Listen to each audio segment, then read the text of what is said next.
Ah, mais monsieur le directeur, qu'est-ce que cela veut dire? Ah oui, j'allais le dire parce que la salle de spectacle en tant que telle avait servi d'atelier. Ah bon? Alors pour les plasticiens qui sont occupés effectivement à faire des prismes à 3 faces et des prismes à 2 faces effectivement pour annoncer la biennale. Donc nous sommes effectivement dans cet atelier-là, mais qui en fait qui est la salle de spectacle de l'INA. Voilà, et qui va effectivement abriter les orchestres pour les compétitions. Tout à fait. Voilà, Alors, c'est un peu gênant, c'est pas grave, mais je pense que ça passe. on remarque vraiment que l'Institut national des arts s'occupe de tous les volets. Absolument, absolument. Tous les volets, c'est ce que vous avez dit. Je crois qu'il y a beaucoup de choses. Alors que vous reviendrez pour une prochaine fois, on va rentrer effectivement dans tous les détails. Tout à fait. Voilà. Alors donc, je le disais tantôt, alors donc, monsieur le directeur, nous sommes effectivement dans votre salle de spectacle et c'est cette salle qui doit abriter les concerts de compétition. La salle donc, nous avons affaire à une scène italienne, comme on l'a vu déjà au niveau de la salle de sport, avec la seule différence qu'il y avait les gradins. Alors ici, nous avons l'impression qu'il n'y a pas de commodité d'accueil, je veux dire l'accueil des spectateurs. Il s'agit là donc des sièges, des fauteuils. Comment vous allez vous y prendre? Donc moi je crois qu'effectivement à ce niveau-là, toutes les dispositions sont déjà prises par la Commission nationale d'organisation. Alors ils mettent tout en œuvre pour que tout soit prêt d'ici effectivement les compétitions. Et déjà le 5 déjà, alors j'ai contacté les membres de la commission technique, alors qu'ils m'ont dit que le 5 déjà, alors le matériel sera déjà installé ici sur cette scène-là. Et effectivement, c'est l'orchestre de l'INA qui s'occupera effectivement de faire la balance, et ici au stade de sport. Et ensuite, effectivement, ce qui reste à faire ici, effectivement, pour le moment, je crois que ce sont des ampoules en couleur là, effectivement, qui permettront peut-être de rendre en tout cas le spectacle beaucoup plus accueillant, n'est-ce pas, non? Effectivement, de le rendre beaucoup plus, disons... Il faut dire un spectacle de qualité. De qualité, effectivement, oui, beaucoup plus artistique. Tout à fait. Voilà. Alors, par rapport à la scène, nous avons donc affaire à une scène italienne, parce que nous avons un proscenium et puis un skéné. Alors, vous pensez que les orchestres peuvent vraiment évoluer ici, donner une prestation de qualité? Ah oui, mais moi je crois que bien sûr, parce que ce n'est pas la première fois qu'on accueille effectivement des orchestres ici. Il y a une scène arrière effectivement qui sert effectivement de repos, de changement, de coulisses en fait. Effectivement, et je crois que d'ici l'ouverture effectivement de la biennale, vous-même vous serez surpris effectivement de l'état de cette salle-là, qui vous semble pour le moment quand même pas tout à fait prête, mais d'ici là effectivement tout sera mis en œuvre pour que effectivement on puisse accueillir les orchestres ici et bien effectivement pourront effectivement se produire dans une ambiance festive totale effectivement à la hauteur de la biennale. À la hauteur de la biennale. Voilà. Alors, monsieur le directeur, nous allons devoir prendre congé de vous et faire cap sur le palais de la culture. Je vous remercie. Alors, voilà, et à bientôt. On se reprend très prochainement, monsieur le directeur. Merci beaucoup. Et merci. Au revoir. Ça va? Attendez. Voilà. Voilà. Nous sommes donc dans la salle de spectacle de l'Institut national des arts. Monsieur le directeur, vous avez ici une scène à l'italienne, avec un skéné et puis un proscenium avec une certaine profondeur. Alors maintenant, par rapport à la luminosité, et quelles sont les discussions que vous allez prendre? Oh oui, par rapport à ça, je crois que c'est la seule question effectivement qui reste, n'est-ce pas, à poser et à résoudre en fait. Oui, les techniciens m'ont dit effectivement que les solutions à ce niveau-là sont prises et qu'effectivement ils vont venir avec des ampoules alors qui pourront peut-être illuminer la salle et pour donner une certaine profondeur aussi et puis une certaine qualité effectivement aux prestations des orchestres qui vont se produire ici. Alors une scène à l'italienne avec la seule différence, les gradins. Là, monsieur le directeur, on constate effectivement qu'il n'y a pas pour le moment de commodité d'accueil. Je veux dire par là les sièges, les fauteuils. Alors, et là, quelles sont les discussions Oui, ben, c'est juste, je vous ai dit au départ qu'effectivement la salle de spectacle avait servi d'atelier, n'est-ce pas, pour la création des mascottes, pour la création effectivement des banderoles pour la biennale. Mais justement, je crois que toutes les dispositions seront prises, en fait, ils sont d'ailleurs même prises pour que effectivement cette salle-là soit présentable, effectivement, et pour que ça puisse effectivement recevoir les orchestres et ça puisse recevoir effectivement le public. je crois que la commission nationale d'organisation s'occupera de cela et il n'y aura pas de problème à ce niveau. Voilà, merci monsieur le directeur. Voilà. Et je pense que nous allons nous retrouver très bientôt, n'est-ce pas, pour la suite des reportages relatifs à l'organisation et à la tenue de la Biennale artistique et culturelle 2003. Je vous remercie.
Voilà, amateurs de l'art citoyen, jour J-2.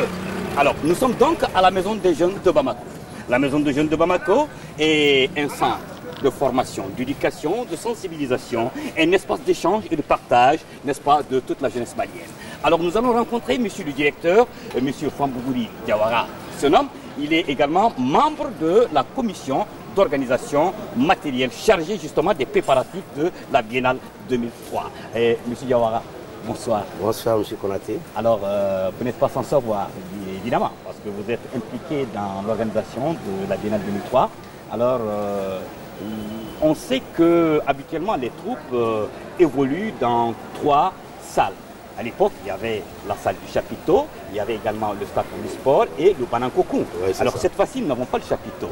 Mais il paraît que les troupes vont évoluer, n'est-ce pas, du palais de la culture et vers le sport et ensuite à l'Institut national des arts. Ça, c'est au sujet justement des compétitions des orchestres. Oui. Alors, quel a été justement, pourquoi vous avez élaboré un tel programme? Je pourrais peut-être dire marathon, monsieur le directeur. Bien, merci, monsieur Konaté. Effectivement, cette année, il n'y a pas de chapiteau. Et vu que le palais de la culture déjà est un grand espace qui est conçu pour de tels événements, et donc les autorités administratives et politiques sont reçues au niveau du palais de la culture et avec un loge, comme vous le savez déjà, président. On va vous trouver, on va vous trouver aussi. Voilà, amateurs de l'art citoyen, mesdames et messieurs, chers téléspectateurs, notre périple va devoir continuer, mais cette fois-ci nous sommes donc à la Maison des Jeunes de Bamako. Il faut rappeler que la Maison des Jeunes de Bamako est donc une structure d'accueil des jeunes, et un espace de partage, un espace d'interpénétration et de brassage de tous les jeunes du Mali, et cela depuis les années 60 jusqu'à aujourd'hui. Alors, et à cela, nous allons rencontrer son directeur, M. Fambougouri Diawara. Il est donc directeur de la Maison des Jeunes de Bamako et il est également membre de la commission d'organisation matérielle chargée des préparatifs de la Biennale édition 2003. Avec lui donc, nous allons nous entretenir sur quelques objectifs de cette Biennale au titre de la commission d'organisation matérielle. Monsieur le directeur, bonsoir. Bonsoir, monsieur Konaté. Alors, vous êtes membre de la commission d'organisation matérielle et nous avons constaté que cette année, les troupes doivent évoluer, n'est-ce pas, du palais de la culture au stade Omnisport, au niveau Keïta. Oui. Alors, est-ce que vous pouvez nous dire ce qui vous a motivé justement à élaborer un tel programme? Ben, M. Konaté, merci d'abord. Effectivement, la Maison des Jeunes, comme vous l'avez dit tantôt, est une infrastructure socio-éducative qui est chargée de la formation, de l'éducation et de l'information des jeunes. Et c'est un centre aussi qui est chargé effectivement du brassage des jeunes maliens et l'étranger et des autres des jeunes d'ailleurs. Et c'est un centre aussi qui s'occupe des loisirs sains à l'intention des jeunes du Mali. Tout à fait. Et c'est ce qui a valu vraiment la participation du directeur de la Maison des Jeunes au sein de cette commission d'organisation de la jeunesse de la Biennale. Et on s'attendait à voir effectivement des playoffs au niveau de la Maison des Jeunes, mais dommage qu'à la dernière réunion que cette activité qui devait avoir lieu à la Maison des Jeunes n'aura plus lieu. Et donc à cela, donc, nous sommes membres partie prenante de la commission d'organisation matérielle de la Biennale. Comme vous le savez, le Palais de la Culture de Bamako est une structure conçue pour les grands rendez-vous de la jeunesse malienne. Et c'est ce qui a valu que les premiers concerts ou les premières prestations se font au niveau donc de cette structure où il y a une loge présidentielle avec les responsables politiques et administratifs, et de l'autre côté, c'est le jury qui est là. Donc, maintenant, compte tenu de la prestation au niveau du Palais de la Culture, en cas d'erreur, donc les troupes peuvent quand même se rattraper au niveau de la salle omnisport qui est là où il y a le jury. Et c'est ce qui a motivé effectivement les deux structures là. Et de l'autre côté, c'est le Palais de la Culture avec les responsables politiques et administratifs. Et de l'autre côté, c'est les membres du jury qui sont là. Voilà. Autrement dit, on pense que les troupes mettront tout le paquet dans les deux salles. Dans les deux, obligatoirement, parce qu'il le faut dans la mesure où les responsables politiques, le président de la République se trouve de côté. Il faudrait qu'il y ait une prestation de qualité de part et d'autre. Et de l'autre côté aussi, il y a le jury aussi qui est là quand même pour sanctionner les différents numéros. Donc, de part et d'autre, le mal est infini, M. Absolument. Alors, mesdames, messieurs, chers téléspectateurs, il faut rappeler que M. Fambouri Diawara, il a été acteur, animateur de jeunesse et il a apporté une contribution qualitative dans le domaine justement de l'éducation des jeunes dans notre pays. Et nous allons le laisser justement pour vous donner, pour nous entretenir avec M. Chef Lassine. Il est également de la même génération que M. le directeur de la Maison des Jeunes. M. Fambouri et M. Lassine. Samaké, et bonsoir. Bonsoir, monsieur Konaté. Alors, vous vous rappelez de ces biennales? Ces biennales ont été justement l'occasion de tous les jeunes du Mali d'échanger des jours et des jours, de partager. Alors, quelle appréciation faites-vous justement de la reprise de cette biennale cette année? Eh bien, vraiment, moi je suis très honoré par la reprise de ces biennales-là parce que vous voyez, avec la rupture pendant un certain nombre d'années, les enfants ont perdu leurs repères. Ils n'ont plus de repères et c'est à partir de ces biennales d'ailleurs que nous pouvons leur donner des repères pour qu'ils puissent s'épanouir. Alors nous savons également qu'avec ces biennales-là, eh bien, ces jeunes-là peuvent peut-être s'imprégner de leur culture parce que nous savons qu'après la rupture, nous avons assisté à une, disons, aliénation culturelle parce qu'on ne voit pas réellement notre culture dans sa vérité artistique. Donc, je crois qu'avec la reprise maintenant, nous allons pouvoir peut-être corriger toutes ces lacunes-là et éventuellement repartir sur de nouvelles bases. Alors, ceci dit, mesdames, messieurs, nous allons devoir jeter un coup d'œil sur Alpha Maïga qui a promené son micro. C'est parti. Voilà, comme prévu, nous sommes donc au Palais de la Culture à Amadou Hampatiba. Et là, nous allons rencontrer Madame la directrice du Palais de la Culture de Bamako, Madame Aïdara Aminatassi, et elle est également membre de la sous-commission d'organisation matérielle. Avec elle, nous allons devoir nous entretenir sur les dispositions prises au sujet justement de la salle de spectacle Banzoumana Sissoko. Une salle donc devant abriter les différentes prestations des 8 régions du Mali. Et cela en présence des autorités du Mali. Et Madame, bonsoir. Bonsoir, M. Konaté. Alors, vous êtes membre de la sous-commission d'organisation matérielle. Et on n'est pas sans savoir que le Palais de la Culture est également fait partie du quartier général, n'est-ce pas, de la Biennale artistique édition 2003. Oui. Alors, Madame, est-ce que vous pouvez déjà nous parler un tout petit peu de l'historique du Palais de la Culture? Merci M. Konaté. Le Palais de la Culture Amadou Hampâté-Bâ a été inauguré le 18 avril 1983. Donc, il date de 20 ans. Et les dispositions qu'on a prises en ce qui concerne la salle, c'est surtout le badigeonnage. Parce que le bâtiment est vétuste, donc il faut reprendre le badigeon. Et en certains endroits aussi, on a fait le carrelage. On peut couper ici, parce que les badigeons, donc je reprends l'historique et puis une présentation. Donc le Palais de la Culture Amadou Hampâté-Bâ a été inauguré le 18 avril 1983. Il comprend en plus de la salle de spectacle de 3300 places, une galerie, une esplanade, des halls d'exposition et puis une berge.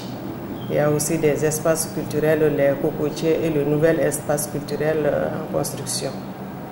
Alors madame, sans vouloir trop abuser de votre temps, de vos occupations, est-ce qu'il ne serait pas nécessaire, n'est-ce pas, d'aller vers cette salle de spectacle qui fait déjà, n'est-ce pas, qui provoque déjà une peur bleue des festivaliers? Volontiers, je peux vous faire visiter la salle. Vous la prenez.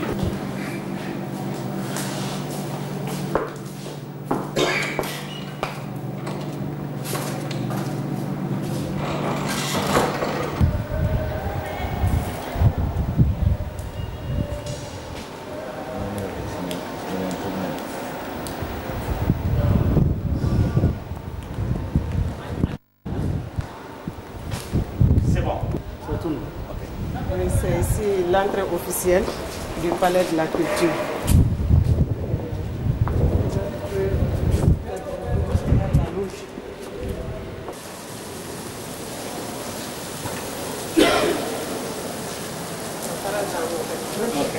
Bon, on peut déjà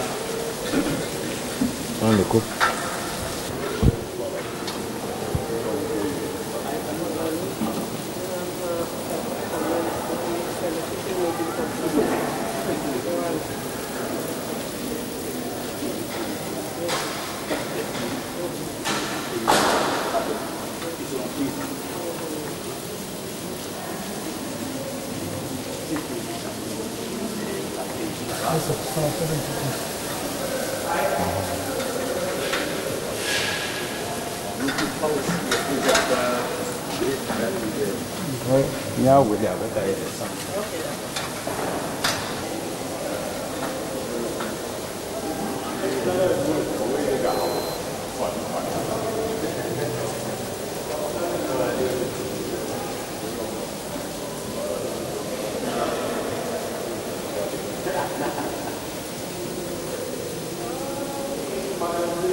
Alors madame, vous disiez tout à l'heure que ici c'est l'entrée des officiels.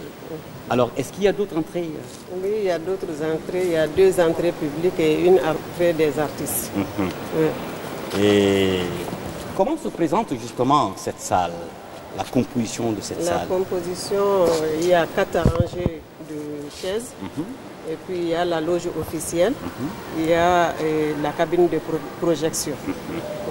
Alors, les officiels, ils seront dans cette loge. Oui. Mais à voir cette loge, quelles sont les dispositions que vous comptez prendre par rapport à cette loge? Nous comptons installer des fauteuils mobiles dans la loge, parce qu'il n'y a pas de chaises fixes dans la loge. Alors, justement, nous savions que le palais de la culture va drainer le maximum de public, surtout le public des grands jours.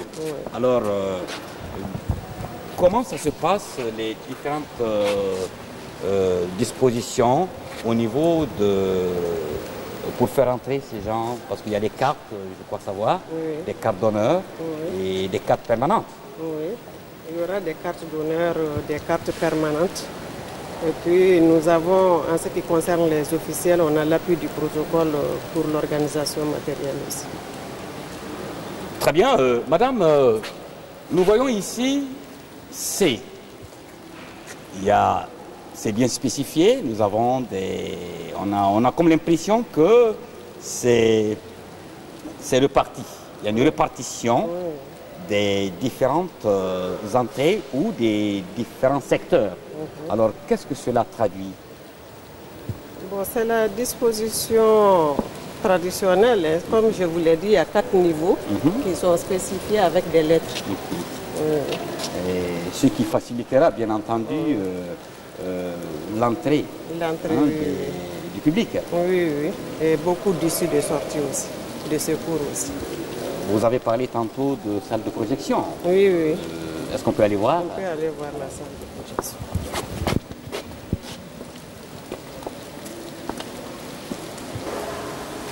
Action.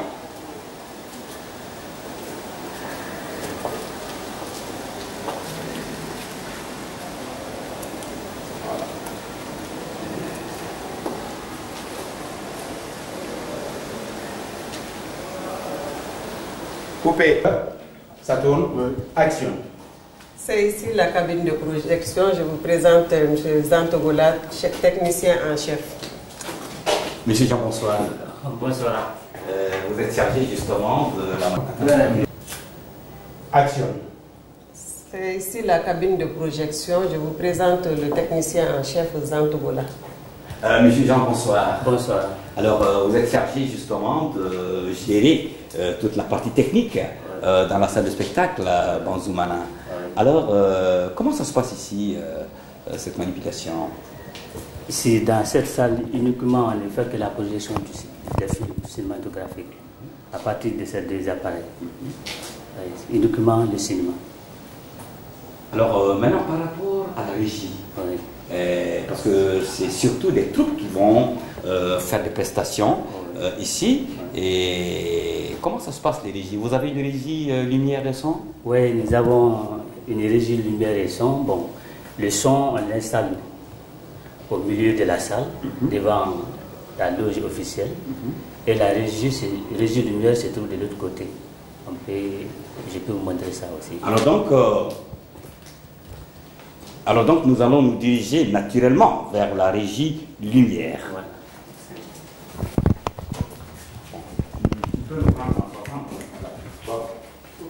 Voilà. Action.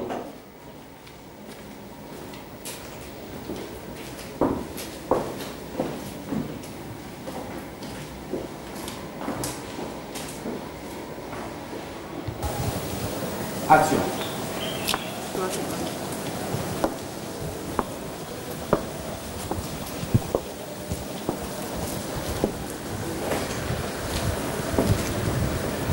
Coupé. Action.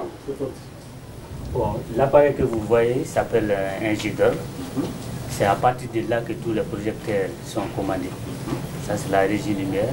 Tous les projecteurs que vous voyez dans la salle sont commandés à partir de là. Ils ont les bouts de tous les câbles sont là et c'est à partir de là que tous les projecteurs sont commandés. On peut faire les différents jeux de lumière à partir de là.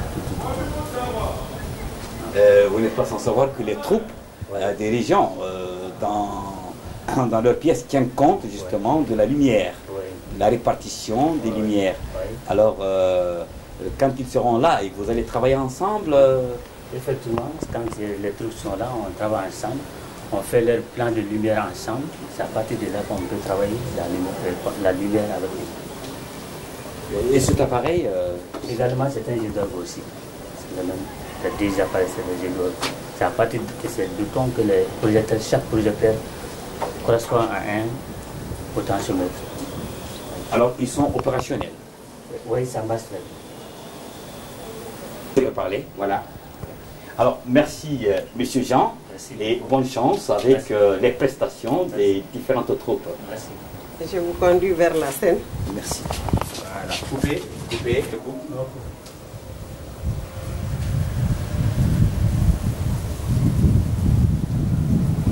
Ça après, voilà. C'est fini le plan de coupe?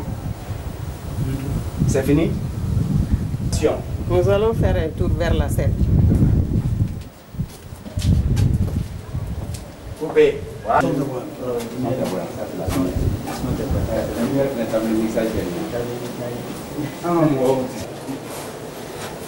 c'est.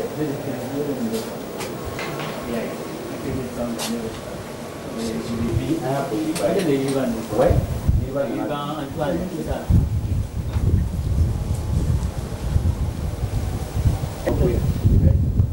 Bon, mais moi, tu fais un plan d'argivette, lumière bête là quoi.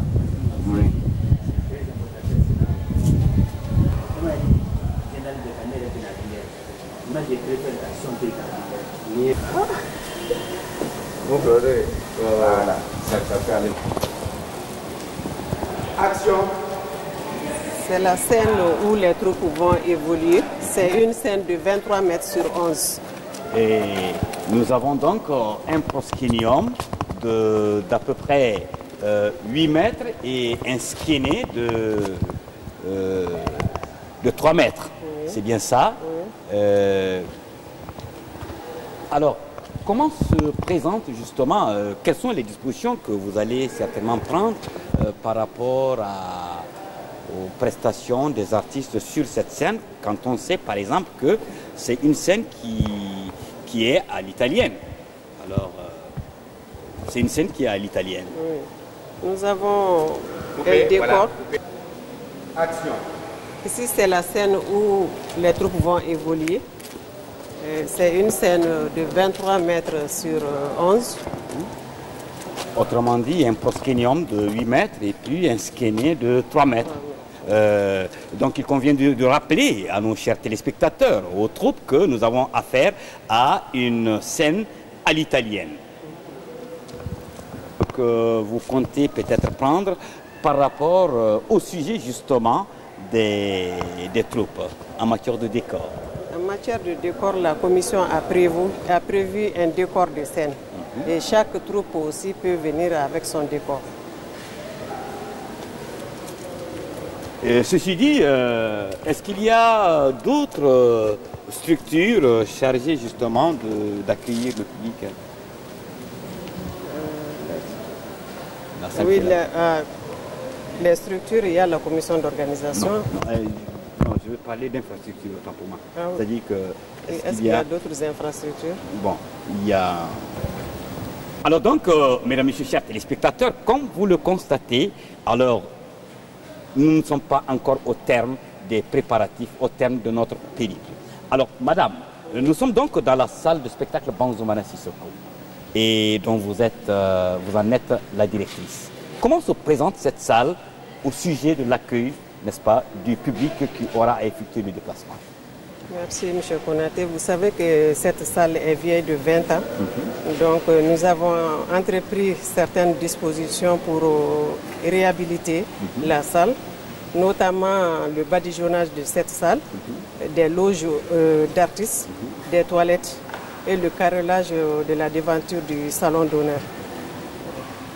Ensuite, il y a la révision du matériel technique, de son et lumière. Par rapport à la scène, au sujet de la scène, qu'est-ce que vous avez envisagé au plan du décor?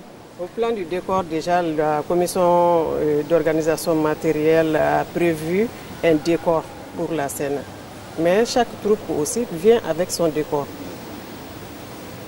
Alors, quels sont les autres sites de la salle?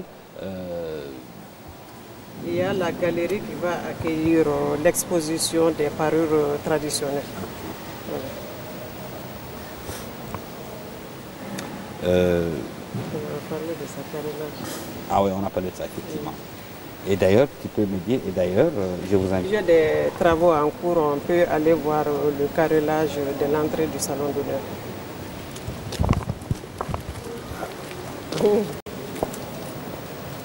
du salon d'honneur. Ici, nous sommes à l'accès du salon d'honneur dont le carrelage vient d'être terminé, mais les travaux sont en cours pour le badigeonnage. Et Donc, c'est le salon d'honneur. Balance, on est comme ça. Après maintenant, voilà bien. Après, moi je peux donner la voilà.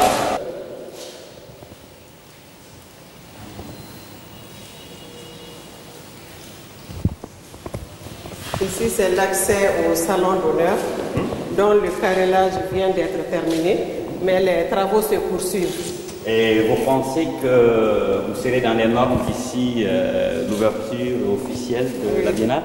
Oui, on sera dans les normes d'ici l'ouverture officielle. C'est le salon d'honneur. Qui a pour mission d'accueillir Les hautes autorités, les ministres, le président, les premiers ministres et puis les ministres.